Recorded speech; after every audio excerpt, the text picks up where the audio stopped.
Hello and welcome to Where the Living Room Used to Be, a podcast about Rhode Island's music scene.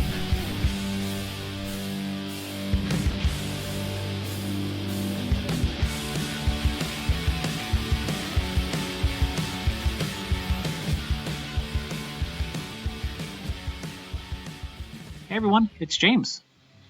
So, Will Schaff isn't really one for advice, but I was able to talk to him for a little bit about a couple of things, including how he feels that perseverance is necessary for an artist, and how you don't have to do what you're supposed to. You'll also notice that during our interview, Will had a friend, Christine, another local artist and sign maker, pop over, which is a great example of how open and inviting Fort Foreclosure really is. So enjoy this bonus pod, and as always, please rate, review, subscribe, and follow along on Facebook and Instagram at Living Room UTB.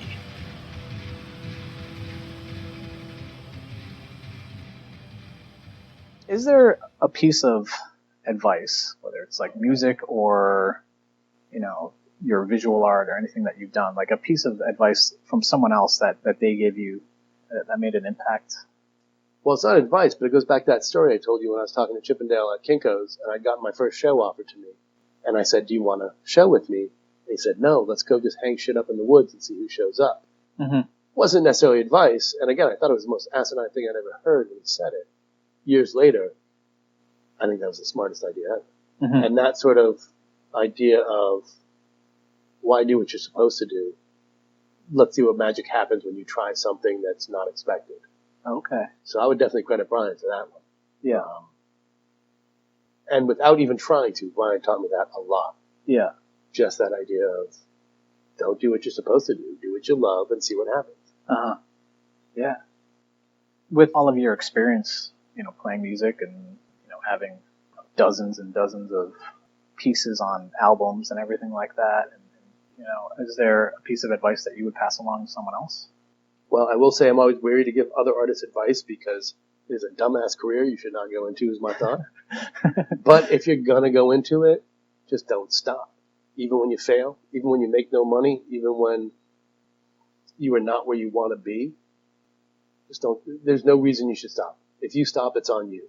It's not because you didn't make it. It's not because the world told you you're not good enough. If you ever stop, it's because of you. So just don't stop.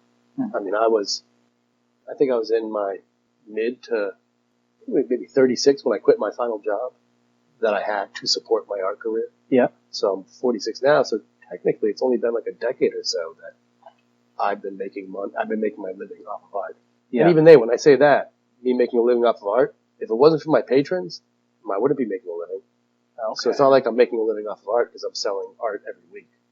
It's because there's a lot of people out there who want to see this art made and maybe can't afford a piece, but they're willing to throw $1 down through my Patreon account every month. Mm-hmm. You know what I mean? You get that sort of shit going. Yeah. So I only exist as a successful living artist because of other people around me who want to see the work made.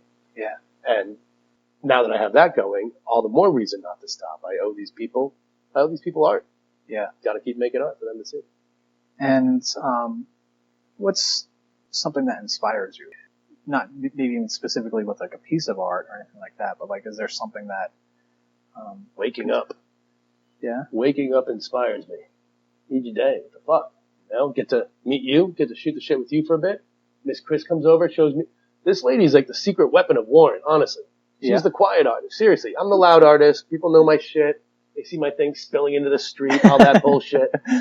This one, she'll pull a drawing. I'll be like, yeah, I don't know. I just thought of this the other night. I drew it. Yeah.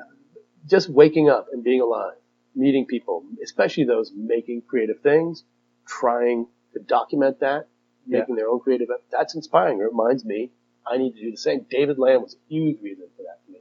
After he quit his job at Blount, and Brown Bird was making enough money to where, okay, no more need for Blount. We're just going to tour.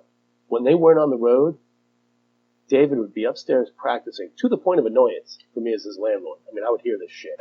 And David, to get done what he needed to get done, would run through things over and over again. I remember I was sick once. I was in bed right under their practice space. And he was trying to get this one fucking riff down. To this day, I still cannot listen to this song because I've heard it so many times.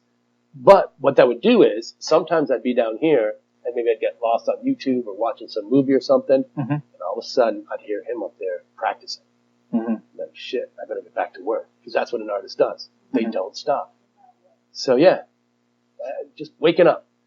That's my inspiration. Hearing other artists do what they do, hearing non-artists do what they do. Oh, cool. Thanks, Will. Fuck yeah. Thank you so much for listening. As you heard in the full podcast, Will played in the brass band What Cheer Brigade for 10 years. During that time, they recorded a live album at Machines with Magnets called Classy, live in Pawtucket. This next track is from that record and is their interpretation of the Macedonian folk song Jovano. Enjoy.